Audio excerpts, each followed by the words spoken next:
You're watching Meet the Movie Press, and coming up, we're going to be talking about Matt Reeves, Ridley Scott, Bright 2, a whole bunch of crazy stuff. It's 2018, baby! Stay tuned. Welcome to Popcorn Talk, featuring movie discussion, news, and interviews. Popcorn Talk. We talk movies. And now, here's Popcorn Talk's Meet the Movie Press. Happy New Year! I don't know what that was. That's that thing that on New Year's, right? Oh, yeah. Never mind. Excellent. Cool. You're right. How was your... Hey, Happy New Year. Yeah, thank you. And to you. And welcome to Meet the Movie Press, everybody. Yes, another year. Another 12 months of this shit. Boom. Yeah. I'm your host, Jeff Sneider, editor-in-chief of the Tracking Board, tracking-board.com. You can find me on Twitter and Instagram at @theinsnider, and with me, as always, Simon Thompson. You can find me on Instagram and Twitter at ShowbizSimon, and there's a Facebook page. This is Simon Thompson. Oh my God, I feel like it's been forever since I've seen you. I haven't seen you since last year. I had hair last time we did a show. I know that's what you wanted for Christmas. I'm sorry, Santa didn't bring it. I was on the naughty list. Quite deservedly you so. Quite I have a potty naughty. mouth. That is true. You're very naughty.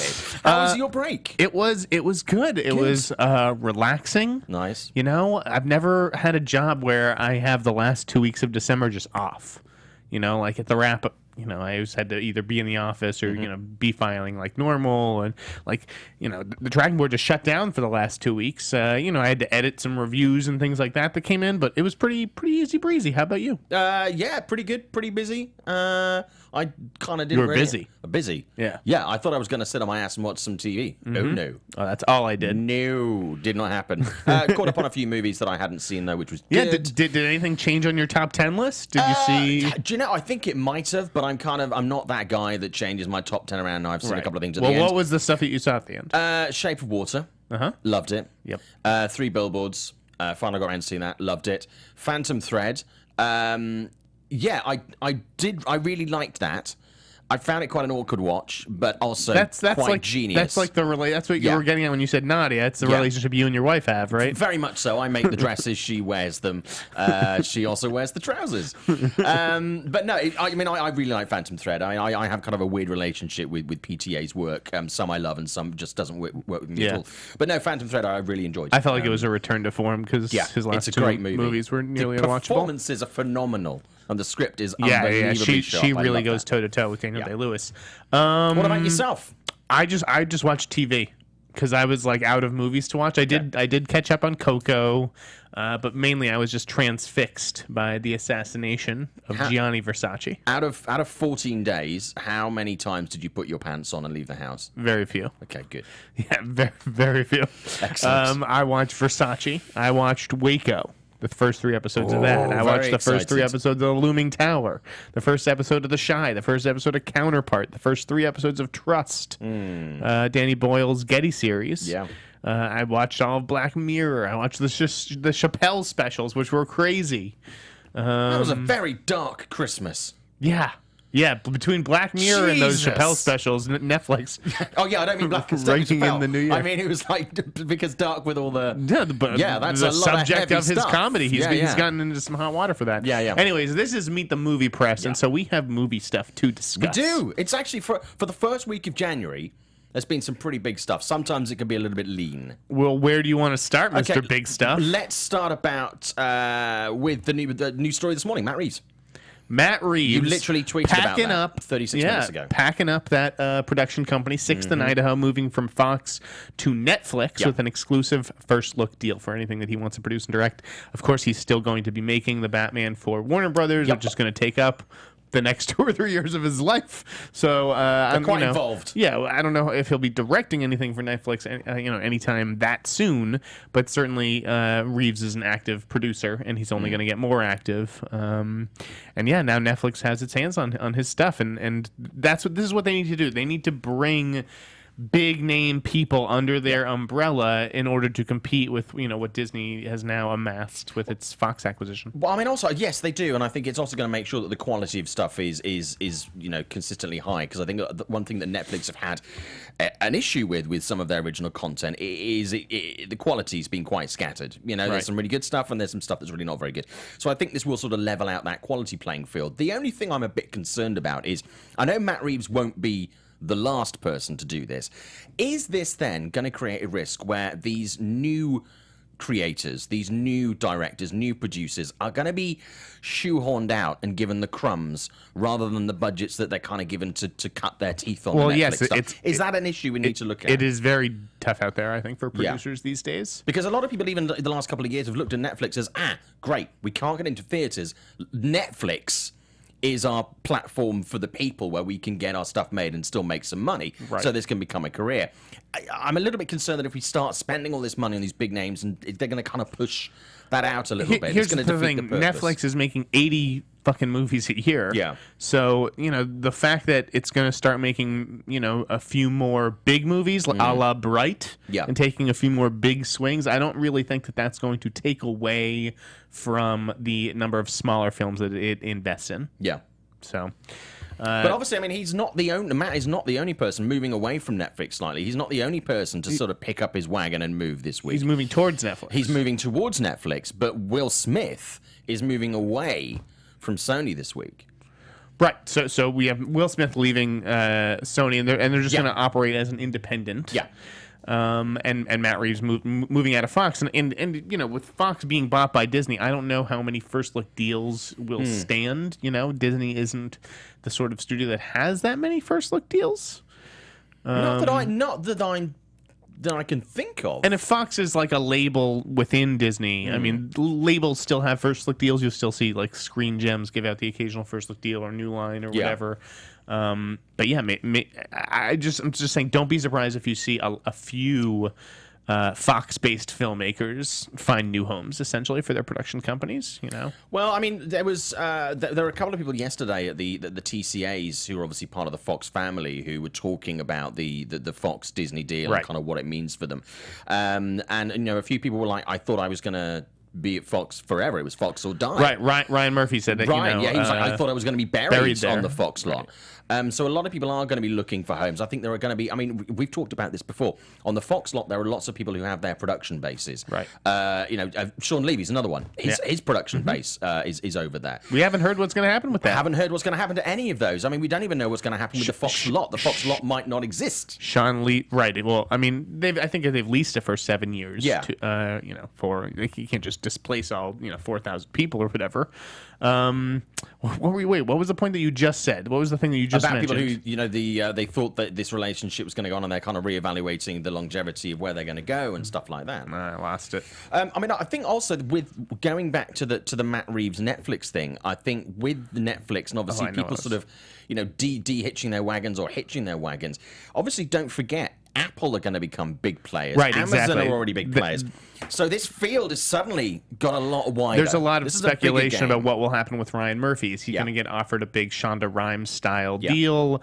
Is Apple going to sort of push all its chips into Ryan Murphy's basket? But Sean Levy, he would obviously make sense to take that production company to Netflix, given the Stranger Things connection. So we'll see. He also worked with Paramount on Arrival. So and Paramount needs talent. I mean, I think overall this is generally a positive thing. What's happening in the industry right now, I think it is opening up the landscape that is going to give a lot more opportunities for different kinds of content, different kinds of storytelling, different kinds of new talent.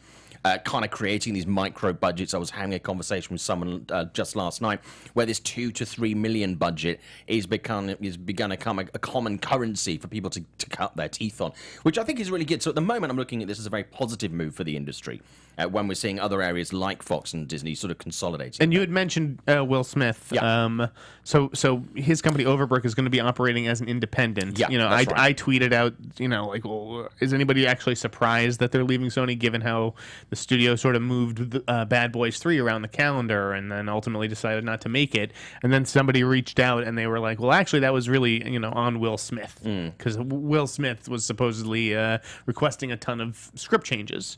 So he sort of prevented it from moving forward. And maybe he never planned to do it. And maybe he was just using it as a sort of bargaining chip with other studios. Like, if you don't pay me what I want for Dumbo or whatever it is, whatever movie he's doing over at Disney, then he's doing Aladdin as well. Aladdin, that's what it is. No, forget Dumbo. It's Aladdin. He was linked to Dumbo. That didn't happen. Right, exactly. He's doing Aladdin. Pay me what I want for Aladdin, or else I'm going to go do Bad Boys. So he always had the specter of that project looming over there. Anyways, but also, when he's doing that now, how much push does Will Smith have? Because even though Will Smith is still a big star, he hasn't had a great run at the box office. Whether it's financially, right? Or the whether last few movies haven't done very well. Yeah, and over the last 4 or 5 years, his movies have been a little bit off the mark. But so here, him. so this is where we're going to get into our next topic here. So obviously, he just had Bright come out. Yeah, which critics didn't like, but a lot of people watched. Critics didn't care for it, but in the end, was it worth it for Will Smith, for Netflix, etc.? And I would have to say yes. I mean, if 11 million people, and that's just what was measured by Nielsen. Yeah. It's a huge underestimate, and Netflix is quick to stress that. Like, I had the Netflix Twitter account, the official Netflix Twitter account, responding to myself and to Ed Douglas. Because you can just see that, like, it gets under their skin, some of this rating stuff, because they know it's not accurate. So it's Nielsen only measures people who watch via their televisions, not via their laptops, not via their phones. So that's just 11 million people right there, and that's just the U.S. And Netflix are consistently pushing about the mobility of their platform. And I tweeted out, 11 million people equates to a $110 million opening, if you do $10 a ticket. Yeah. Yes, I'm aware that the fucking average movie ticket is not $10, internet. They're like, oh, well, actually, it's $8.91. So, okay, well, actually, here in Des Moines, it's $12.43. Really, what are we talking about between 110 million or 99 million or whatever the fuck it is? Yeah. It's a win. It seems like a pretty big fucking win. Like, the movie, essentially, no matter what way you slice it, made its money back, its budget back, which was 90 million. A quick comment in the chat from Raghu Sitharaman. Apologies if I got that wrong. Liked Bright, to be honest. You guys in LA don't really make me not watch a movie. And, to be honest with you, neither should we. It's an opinion. It's like, we're not sitting here to tell you shouldn't have olives on your pizza. If you want olives on your pizza, pile that shit on. It's just an opinion. We're not telling you to not watch something or to watch something. Watch whatever the fuck you like. I knew Bright wasn't going to be good, but I still wanted to watch it. Like, sometimes you want that 100%. preconceived notion affirmed, and sometimes you maybe you just don't trust critics. Well, I mean, I didn't love it. I didn't hate it. I think some critics liked it. Yeah, Variety flipped for it. Variety said it's the best original movie they've ever made. Yeah, but I mean, that's like damning with faint praise. I don't. Although he did say, I think he did say made, not released. So I don't know if he's counting Mudbound in that equation, because Mudbound was technically an acquisition, true. but still. I appreciated the effort from Bright in a sense. It was ambitious, but I think it missed the mark. And so a sequel was announced this week, and I gotta say, props to Netflix on the way that they announced these sequels. Like, they cut together that Orc audition video. Did you see that? Yeah. It's clever. Like, some studios are just content with sending out press releases. Like, do something a little special. Like, this movie was special to them. I'm glad they did something special for that announcement. Max Landis not coming back. Yep. And full disclosure, I know Max a little bit, and he's always been good to me. But there's a lot of stuff floating out there right now about Max Landis. I don't know if it had anything to do with him not being part of the sequel announcement. Well, maybe, but also David does like to write and direct his own stuff. It's not like... so that wasn't entirely unexpected. Yeah, yes. And from what I understand, Bright was certainly rewritten by Ayer. He put his imprimatur on it. I don't know how the second film wouldn't include a credit for Max Landis, like as an EP or something, because it's based on his characters that he created. Yeah. So I don't know how you just separate him entirely from a sequel. But nonetheless, we are getting one. Yep. Will Smith, Joel Edgerton coming back, David Ayer going to be directing again. I don't know what this means for David Ayer's future at DC, which we're going to talk about in a second. Yeah. But I mean, I was like, okay, fine. Bright, I thought for me, I didn't dislike it. I didn't love it. I thought it was fine. When they said sequel, I'm like, okay, I'm kind of interested or intrigued to see what they're going to do with this. I think that was a nice groundwork that they can go out. There's a lot of space to go up. It's a whole world you have to build, which can always be tricky. Plus all the racial elements, which were I think messily done. It was just a little bit clumsily handled. Ham-fisted. Yeah.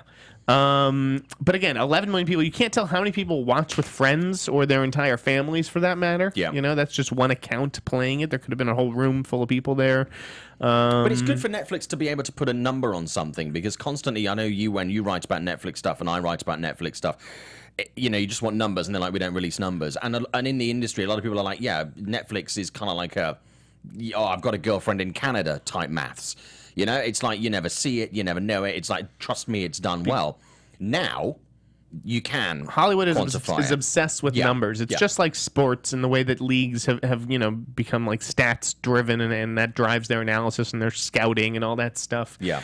The studios and networks think that they can put numbers on this kind of stuff, or maybe it's just that the media needs that easily digestible like framework to wrap our heads around.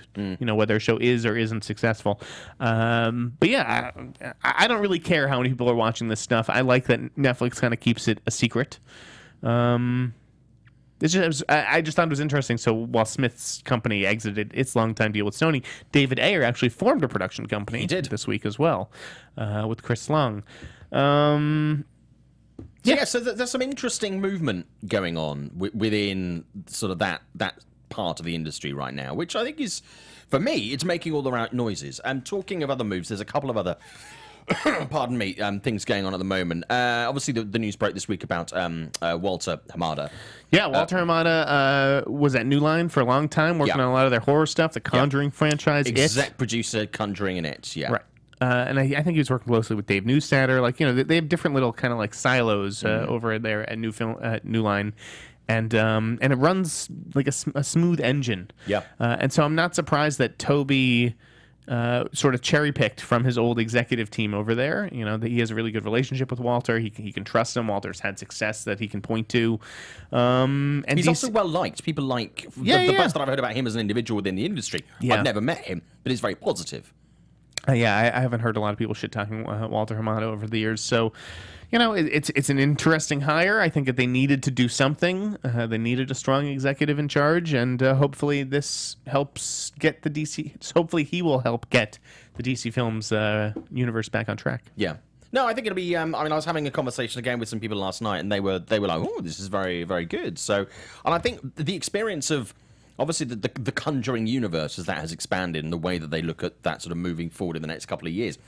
If he applies that kind of thinking to DC, and there's that kind of tone and texture and storytelling, I think we can definitely very easily and very quickly see some improvements within the films that they're kicking out under the DC label.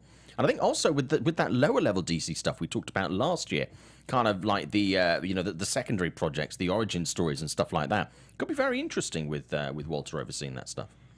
It's a new dawn. It's a new day for DC Films. So we wish them the best of luck. We want these movies to succeed, folks. We're not haters over there. But yeah, we just call them like we see them. Yeah. Let's talk about some box office stuff. Okay. Tell me about 2017 ticket sales. How did those rank? They were the lowest in how. Okay, they were the lowest for quite a while. How many years do you think they were the lowest? For like 10... 25. 25, exactly. Spot on, 25 years. So yeah, it's not a million miles off previous years, but enough to make a lot of people sort of look and go, "Oh, that was not." Is that a dollar? It's not. That's not a dollar figure. It's attendance, right? Yeah, it's attendance. Yeah. Okay. Actual tickets sold. Yes.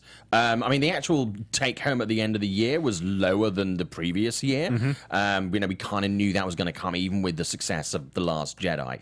But yeah, so actual attendance was down. This is the thing we spoke about a lot last year, about the fact that audiences, there appears to be, with the growth of things like a number of factors, with the growth of things like Netflix, a lot of people are staying at home and watching movies, and or not even perhaps going to the theatre to see it. And there are a lot of people who are still going to see a lot of the big blockbuster movies that are still doing very, very well, but they are being a bit more picky about where they spend their dollars, and if they go to the theater or if they wait for stuff to come out on streaming services or home entertainment or whatever. So I think it's quite interesting. But I think a lot of the films that did get good attendance last year, even if they weren't the most financially successful, were a lot of the movies that were strong on storytelling and strong on female angles and female role models and stuff like that. For so the we're first seeing time, a shift in what people are going to see within that. The top 3 films at the box office starred women. It was Star Wars, Beauty and the Beast, and Wonder Woman. Correct. Yeah. Pretty interesting. So we're seeing a little bit of shift about what is putting those bums on seats. I think that's only going to accelerate, though. I mean, like I said, just look at winter break. I know I'm an exception because I get to see all the movies early. Yeah. But I didn't go to the theater once. I didn't go see Coco in the theater. I stayed and I watched Versace. Well, we selected what we went to see and catch up in the theater. So I saw Phantom Thread and 3 Billboards on screeners.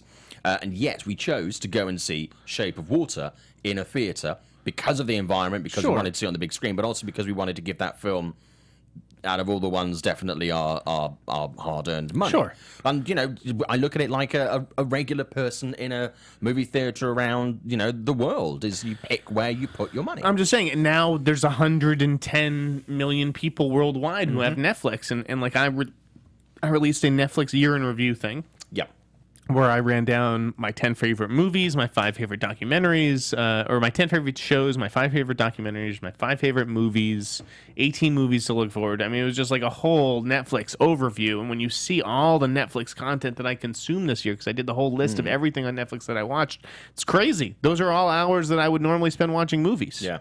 And so I think that is only going to get worse. But I think it's also a really good thing for the industry, because I think 2017 was very much kind of a reset, because there are certain genres and we've seen a lot of new talent come through and have really, really good success. We've seen a lot of genres that have previously been sniffed at. We see the constant rotation of horror. Horror turned out really good at the box office last year. And also people who wouldn't consider themselves to be horror fans coming out and watching horror movies. So we've seen that.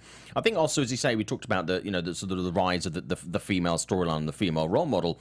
But I think what this is going to basically make Hollywood look at and think is they have to put more effort into making some of these movies that I think over the last 4 or 5 years, perhaps even 10 years, they've taken a little bit for granted by the fact they can just do another of X and Y will go and see it. Right. Because Y isn't always buying into that now. You've got to work a lot harder for Y's money. So I think it's good because it's teaching Hollywood, don't take the audience for granted. The problem is that Hollywood doesn't leave any breathing room between these movies, and true. so there's no time for course correction. Okay, there's no time for Warner Brothers to sit back and listen to all the complaints about Batman vs Superman, and then rewrite the script and address those issues in Justice League. Nope. By the time Batman vs Superman comes out, they're already fucking moving on Justice League. It's like it's a moving train that cannot be stopped. Interesting question coming through from Zeno Hour on the chat saying, Simon, do you think Movie Pass could grow bigger this year and theatre chains will fully embrace it? Yes, I think Movie Pass is going to get only bigger this year. And now we know that a lot of the movie chains have had a kind of a problem with this because, you know, even though they're getting bums on seats, you know, it's not sort of, you know, the same sort of cash stuff going through. Yeah, I think it is. I think people are going to be, you know, they're going to use this to see more movies, which will get more bums on seats. And if people go to the movie theatre and they're paying less for their tickets, they're likely to spend potentially more on concessions and stuff around the movie-going experience, which is where a lot of the movie theatres make most of their money. So financially, the movie theatres will be rubbing their hands and better off. I think it's also going to fill theatres, which is going to make it more cost-effective as far as running a business goes. But I think it'll just mean that people will take more chance on stuff that they're going to see, because if you're paying $9.99 a month and you go and see 5 movies or 4 movies in a month, 2 of those, maybe 1 or 2 of those are movies that you wouldn't have spent $10 to $15 on, but you quite fancy seeing and previously would have waited for it to come to Netflix, and you go out and you tell 5 friends who don't have Movie Pass that you thought The Big Sick was great. Those 5 friends might then spend $10 to $15 on a ticket. So I think, yeah, I think it is going to get bigger this year. I think the impact and the importance of things like Movie Pass is going to increase this year as well. I'm very conflicted on Movie Pass. Every time I see people... Do you have one? No. I have one. I got one. Yeah. Well, first of all, they take like 3 months to fucking arrive. Yeah, they do. Every time I see some, like on Instagram, somebody using one or whatever... I'm jealous. I'm like, oh, Jeff, why aren't you smart enough to get a fucking Movie Pass? Why don't you just get one? But at the same time, part of me doesn't mind paying full price to see a movie. I feel like I'm doing my part to support the industry that I love. And to just see these movies, as many movies as I want, which is fucking dangerous given how many movies I see in a given year for $9.99 a month. I don't know how the industry can sustain itself on that. No, that will be interesting to see, but also don't forget that a lot of the stuff that you and I get to see, we don't pay for, full stop. Yeah, no, of course. But also, it's like, fuck, imagine if I wasn't in the press, and like if I was just, I'm seeing 180 movies a year for $9.99 a month. Yeah. But also look at the fact that, you know, if you, you know, we're all quite lazy with our subscriptions. So $9.99 is very easy for a number for you to forget. So if you're Movie Pass and, you know, I'm Derek in Idaho and I've got a movie. You actually look like a Derek. I know. He sounds like this too. So I'm Derek from Idaho. I've got my Movie Pass. I'm paying $9.99 for it every month. I perhaps use it 5 times a year. Movie Pass are making shitload of money every month from my subscription, so for them that's a great business model. Yeah, no, and you can't use it in all theaters. I think Movie Pass, you know, as more people have that sort of feeling that I had, where it's like, oh, geez, I'm a fool for not doing this. It will get bigger. I just don't know if it can actually sustain itself. Yeah, I mean, I several times over the holidays, I thought, well, I'll go and catch a movie today, and then I just couldn't be bothered to get off my ass. I just don't understand why do the theaters have to accept this. That's what I don't understand. Yeah, they don't have to. I mean, currently there's a large circle of movie theaters, independents. There are places that I won't use Movie Pass. The New Beverly is round the corner from where I live. They don't accept it, right? Yeah, they do. They do. They do accept it. But I won't, because if I'm paying... They accept Movie Pass to go see like old movies and shit? Wow. So if I'm paying like $6 or $8 to go to the New Bev, I'm like, I would give the New Beverly so that I keep that movie theater open. They need my $8. If I'm going to watch a movie that I know they're going to have billions of people paying to see, I'm kind of like, do you know what? On this one, I'm gonna use my Movie Pass, and then I'm gonna, if I want to see another one, I'll pay for that. A place like New Beverly is counting on your concession sales. Yeah. That's what they're after. Cheap. I mean, it's like $2 for a hot dog. But again, they don't take the piss with their pricing. So I'm kind of like, you don't take me for advantage as a customer. So you're gonna get my money. So you know, and I don't use, you know, if there's a movie that I want to see and it's not showing in a place or I can't use my Movie Pass somewhere, I will pay. So I will still pay for a ticket on top of what I pay for my Movie Pass every year. So it doesn't mean that I don't buy full price tickets. I still do that, but it does kind of affect the way that the way and where I see movies. I see. Yeah. There's more box office stuff going on. There's a few things. So Star Wars open in China. Yeah. Not doing that well. No. And I guess it never did that well in China. It's always been a weaker market. Yeah. But when you compare it to things like the Fast franchise or even some local comedy, it's kind of getting spanked. I mean, there was quite a lot of noise around when Force Awakens opened 2 years ago, and you know, I think that was the first Star Wars movie. I might be wrong on this, but I believe it was the first Star Wars movie to get a theatrical release in China. I remember seeing that somewhere. So there was a lot of excitement around that. But again, that did okay. You know, it did very well, but it didn't do brilliantly. Rogue One, you know, again, anticipation. But this is looking like it's going to struggle for second place at the Chinese box office this weekend. And China becoming an increasingly important market in Hollywood, and Disney being hugely popular over there. It's quite surprising, and I think there'll be a little bit of disappointment and head scratching over exactly why that is, why it's not working. Beats me. I don't know if maybe I'd love to think that the jig is up on Star Wars, but I have a feeling that's not the case. Yeah, I know. I don't think so. I think I would be happy if we had a Star Wars movie every 2 years. I think that them coming a little bit like buses, like every year at the moment. Right, they're just going to burn out. Yeah. But yeah, you know, when you're... You can't miss something if it doesn't go away. Because when you're these executives, why wait 2 years? Like, I don't know if I'm going to be here in 2 years. I better just keep making these. Will be here in 2 I better years. Keep. Well, you're right. The way the fucking country is looking. No, right. Elsewhere in box office, Justin Kroll noted that Jumanji. Who? Justin Kroll. Who? Say his name. Justin Kroll. Don't say it 3 times, he'll appear behind you. Jumanji, the first movie starring The Rock to cross $200 million at the domestic box office outside of the Fast franchise. That's a big deal for The Rock. It's a big deal. It's definitely a huge win for the studio. Like the movie's doing very well. Yeah. And I had my doubts. I'll be honest. I thought it was going to be pretty bad. I mean, I did not like the trailers. I thought the movie itself was not going to be great, and I really liked it. Yeah. But I still didn't know if that would translate to, like, big holiday hit, given how much air Star Wars sucks up out of the room. But, it's really holding its own. It's funny. Star Wars has obviously done phenomenally well. $1 billion is phenomenally well. Well, it's pretty good. Yeah, pretty good. It's okay. I wouldn't get cocky, but it's good. But a lot of people around all the movies that were coming out around the holidays, there was more excitement about Jumanji than I perhaps anticipated there might be. I mean, a lot of people, when it was announced, were like, ooh, don't know, love the first one, not so sure about this. But, I mean, you and myself, we weren't expecting it to be particularly good. We went into it with generally quite open minds, going, fingers crossed. Turned out to be very entertaining. Audiences have really gone on board with that. Word of mouth has been great. I think the way that Kevin and Jack and Dwayne have been promoting the movie has been very, very good. And I would not be surprised, and I tweeted about this the other day, if a sequel to Jumanji is not announced, like, very soon.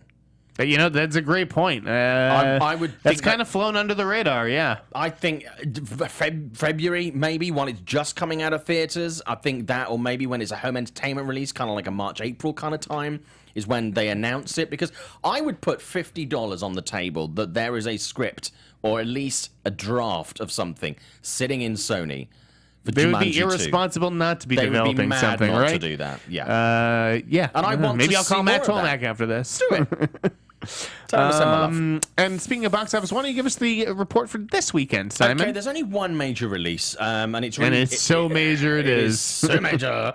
It is not going to make much of an impact. It's Insidious: The Last Key, which I saw on Tuesday, my first screening of the year. Exciting. Yeah, I know. What a way to start. $2 million in previews last night. It's looking at about a weekend of 17 to 20 million. So it's not going to, bust any blocks. It's going to come in behind It's Star pretty Wars. good. It's like tripling its budget, quadrupling its budget in this first weekend. Yeah, again, context that's not to be sniffed at. It's going to come in behind Jumanji, which is going to have another strong weekend. It's going to come in behind Star Wars. It's going to have a couple of weeks run, but I saw it this week. Quick review. How was it? Yeah, it's okay. It's good. It gives Lynn Shay the room for her character, Elise, that really she has deserved throughout the franchise. It's really about her. I could watch Lynn Shay until the cows come home. I really like her as an actress. The film itself, there's a few scares. Narratively, the tone's a little bit off. It's better than, for me, the second and third movie. So I would rank the Insidious films 1. This 1, 2, and then 3 in the 4 movies so far. It also kind of leaves it in a way where it's like, okay, if they set it up for a 5th one, I'm like, one more go around. But I would see that. Take it off the theatrical screen and make it a VOD movie. Make it a Netflix movie. I need to make you a plaque. The fact that you've seen all 4 of these fucking Insidious movies. I deserve a badge. I cut bait after that first one. Yeah. I do not care about the further. I'm going no further. It has a lot of problems, and it wasn't particularly scary, but it has a few moments where I'm like, fair dues, generic. There's a presence in the house. Yeah, but there's a I won't spoil it, but there's a little twist on this. But it didn't feel anything particularly new. But I enjoyed it enough. It was fine. Okay. Fair enough. It's not bad. What's next on your list? Okay, let's talk about how much have you got in your wallet, Jeff? $20, $25 and change? Sure. Yeah. Okay, we could. I don't know where you're going with this. We could probably put a bid in for the Weinstein Company because that is going for a song, my friend. It's just $500 million. Just $500 million in change, in pennies. It's looking like it's going to sell for less than $500 million. So fire sale. Less than 500. Yeah, like 485. It's going to be around $500 million. Harvey Weinstein still owns 20% of the company, so he's going to get 20% of $500 million, which is $100 million, right? Right. Yep. But of course, TWC is still liable for damages, and that could be in the millions or tens of millions, given how many cases there are. Yes. So not going to walk away with much in your pocket. Well, we'll see. I mean, I think Harvey's still going to, obviously make money off the sale of his company. So It'll be interesting to see what people are buying, because you're buying an archive. You're buying that history, that heritage, that number of films that you can then do whatever you want. Yeah, you can remake them, you can spin them off. Yeah, I think that's what you're buying here when you're buying the Weinstein Company moving forward, because you're not going to, unless you sort of dissolve. It hasn't really been making that many movies that have made a lot of money. That's the thing. They don't know whether they're going to be selling off the entire company, if they're going to sell it off piecemeal. Like, well, this buyer is willing to pay a premium for this division of the company. Yeah. So will it be separated? We're not sure. Stay tuned. We'll find out what is happening with the Weinstein Company. Yeah. But not going, unfortunately, for a huge amount of money in Hollywood. Oh, in Hollywood terms. Although but I mean, for a company that's disgraced with like not a ton of assets. I was quite surprised though. I thought it was going to go for sort of maybe a bit more than this, or that other old Hollywood thing of like, I'll give you $1. It has so much debt on the company. Whoever buys is going to be assuming a lot of that debt. Yeah. Hey, I'll tell you what we need. We need a Merlin movie. Yeah, like my hole in the head. Seriously, what the fuck is this? Ridley Scott. Yeah, I wrote a pretty impassioned article yesterday, and maybe I took it a beat too far, but Merlin, nobody cares about this shit. Nobody cares about Merlin. Nobody cares about King Arthur. They didn't care about King Arthur last year when it had Charlie Hunnam and Jude Law. Yeah, which made a lot of worst films of the year lists. Nobody's going to care about Robin Hood when it comes out with Taron Egerton and Jamie Foxx. Like, this medieval mumbo jumbo, it's who is this for? And hasn't Ridley had his fill of this already with Kingdom of Heaven and Robin Hood? Like, what is the point of this? I don't know. I mean, it's a Disney project. Yeah, and he's not really a family-friendly filmmaker. No. So I'm this whole thing, when the story sort of came through yesterday or the day before, I was like, I don't know kind of where. I don't see this. And so Kroll has sources that said that it may be his next movie. But it's just like, I don't know. Like, why? Scott Free is developing so many interesting projects. Merlin versus Alien. Including The Cartel. Yeah. Don Winslow's book. Maybe he wants to go do something a little bit bigger after All the Money in the World. Like, he's sort of switching off. All the Merlin in the world. A bigger movie and a smaller movie. Yeah. Yes, all the Merlin in the world. Is there a Merlin cameo in All the Money in the World? It's just like Joe Cornish is doing the same thing with King Arthur. Yeah. Like, he's the kid who would be king. This is supposed to be a young Merlin thing, like an origin story. I'm just not interested. Nobody cared when it was in Transformers The Last Night. No. It's just, people don't care about these even folklore. They're not saleable. It's like there's just so much Merlin out there. Even somebody who's not like Merlin and King Arthur and associated with the knights, like Kingsman, Mark Strong, isn't he Merlin? Yeah. In the Kingsman movies, I'm sick of fucking Merlin. Enough Merlin and Ridley Scott. I feel like there's a lot of better shit out there that you could have done, but I haven't read these books. I don't know what Disney's plan is. Maybe Disney just really wants them to develop it and get it to a certain point before they bring in, the art director of the year, like Robert Stromberg or somebody. Zeno Hour saying if they did a Game of Thrones style Arthur Legend movie, that could work. Yes, that could work, but this is Disney, and Disney don't do that kind of movie. I like that. So yeah, I think that's not a bad idea, but Disney. I'm sure that's what movie. I'm sure that's what they want. So take it away. I need to answer something real quick. Sorry. Okay. God Particle got pushed back. A lot of people were talking about this. I say a lot of people. Film Twitter were talking about this week. Originally, God Particle, which is another Cloverfield universe movie, was due to come out in the next 3 weeks. I think it was the 2nd of the 2nd. And the Cloverfield movies are notoriously last-minute screenings. Everything is kept under wraps. There's not a lot of stuff until there's a last burst before the movie comes out. But still, nobody received any screening notes. There were no publicity stuff. There were no trailers. So here's the thing. Nothing. It's like, Paramount played it pretty last minute with 10 Cloverfield Lane. Yeah. Right. That didn't really start advertising. We didn't really know what that was until maybe. Was it even 3? I mean, I thought it was maybe a little bit more, like 5 or 6 weeks. But even if it was 3, like, I think that these days that you don't need a 6-month marketing campaign. No.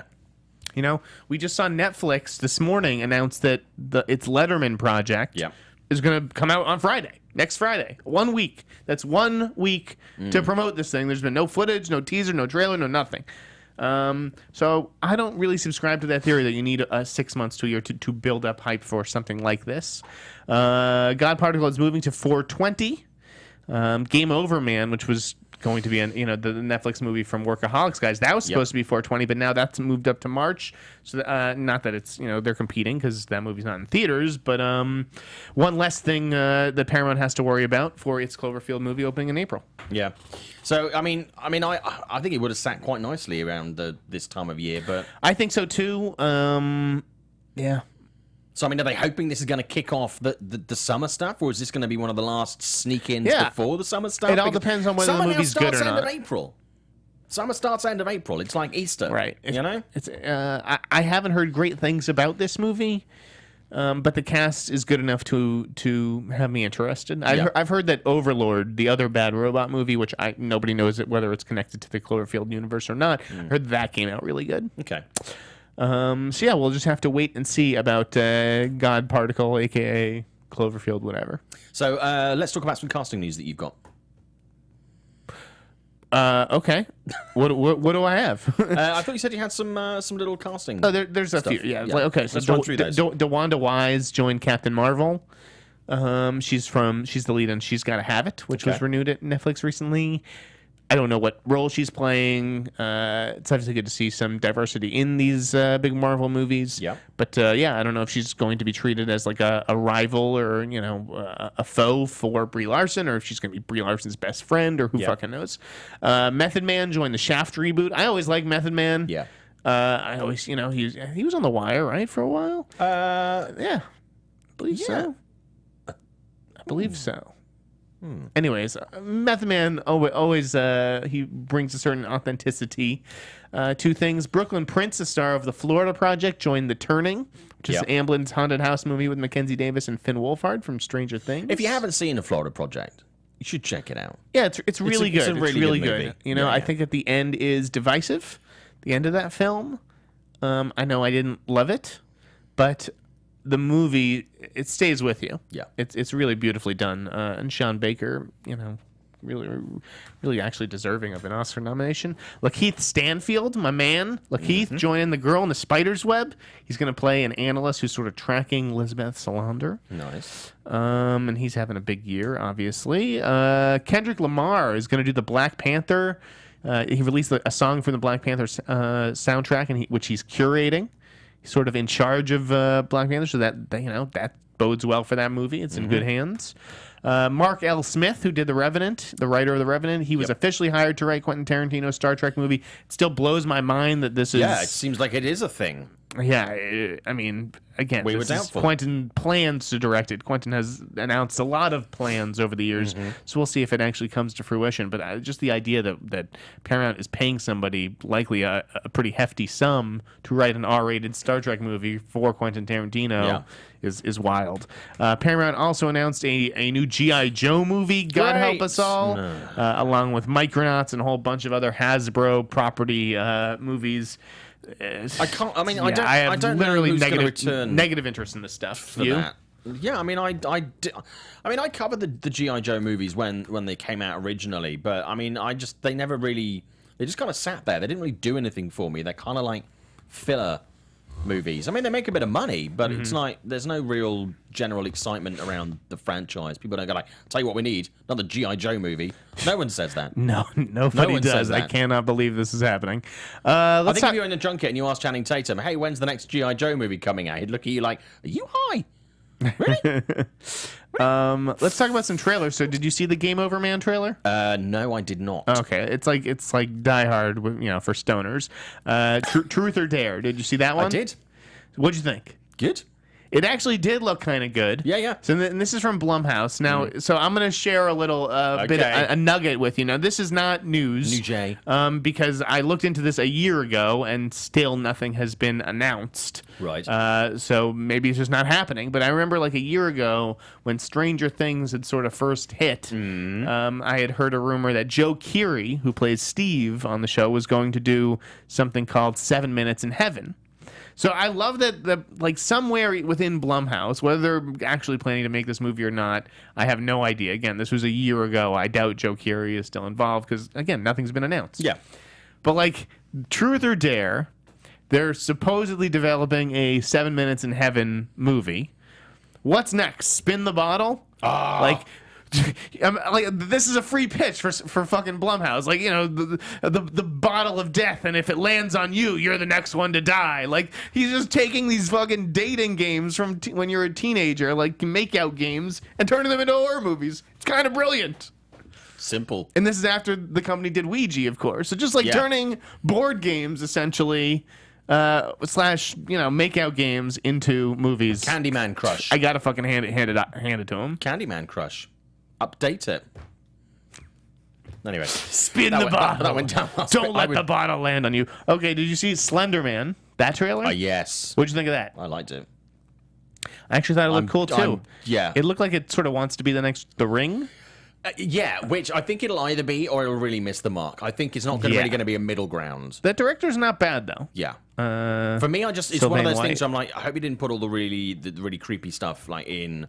If he didn't blow the creep too soon. Right. So we go in and we're all like in that thing where we're kind of used to that. Slender Man and Truth or Dare both have teenagers stabbing themselves in the eyes. It's very in now. It is. It's very it's sweeping the nation. Yeah. Logan Paul did it the other day. Neil Turtz, frequent guest of the show, he has a column going up later today about Slender Man and some of the outcry from the actual family. Yes. You know, whose little girl tried to kill another little girl on the orders of the Slender Man. Did you see the new Death Wish trailer? I did. What do you think? I'm so looking forward to that. Yeah. I tweeted about this. Come on. Look, it's Eli Roth. It's Bruce Willis. It's Elizabeth Shue. It looks like a solid revenge action movie. I'm in. I'm in too. I don't think it's going to be any good, but you know what? I really want to see it. Yeah. Yep. I know people who have seen it, and they say it's really good. They say it's good? Yeah, they say it's really good. You know, it's Could a be little a new bit franchise. Maybe. Could be a new franchise. Who knows with Bruce these days?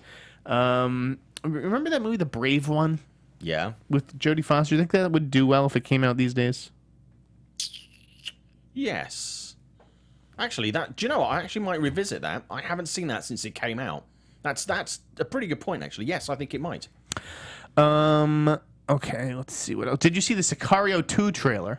Yes, I did. Dude, that looks fucking sick. It looks really, really good. Soldado. Oh, my God. Yeah, no, I'm very much on board for that. I was quite late to the game with Sicario, and I watched it after it had been in theaters. I just, for some reason, didn't get around to watching it. That's a solid movie. It looks bigger. And I was a little bit worried. It's like, can you really top that, meet that? And I think I'm pretty confident about this one. I was worried that it would be missing an element with Emily Blunt. Yeah. Without Emily Blunt, I'm saying, since this is just about Brolin and Benicio. But man, it looks fucking awesome. It does look good. A lot more action packed. Ocean's 8 also dropped a trailer. You think that looks good? No. I'm curious. I just like that franchise, even when Ocean's 13 is not a good movie, but I still have fun when you just see a lot of big movie stars sort of doing their thing together. Yeah. So I'm looking forward to Ocean's 8. Did you see the trailer for The End of the Fucking World? No. Some big British graphic novel thing on Netflix? No. Check that out. That looked interesting to me. I don't know. Some stuff that happened just as we were starting the show. The PGA Film and TV Nominations were unveiled. Yeah. A lot of sites have now got that up. The awards are going to be handed out here in LA at the Beverly Hilton on January 20th. It's going to be 11 picks vying. 11 movies. 11. Do you want to run through them, or do you want me to do it? We'll switch off. Go. Okay, cool. Big Sick. Call Me by Your Name. Dunkirk. Get Out. I, Tonya. Lady Bird. Molly's Game. The Post. The Shape of Water. 3 billboards outside Ebbing, Missouri. And Wonder Woman. Now, which was number 11, do you think? Would they hire us to do that? We had a good rhythm there. Good. I know. We didn't even practice that, folks. Yeah. What do you think was number 11 there? 'Cause, I mean, I think it's between 3 movies. I think it's between I, Tonya, Molly's Game, and Wonder Woman. I'm going with Molly's Game. Yeah. I think that was the one. That was the late comer there. That was the 11. Yeah, fair enough. So, but obviously this bodes well for I, Tonya. This, maybe it has a chance at a Best Picture nomination. Wonder Woman's still in the race. Yes. I don't think you can discount it just yet. Obviously, this is the year of Me Too. And then TV. Crazy how that's been grafted onto the Wonder Woman campaign, but it has. So be it. Yeah. TV side.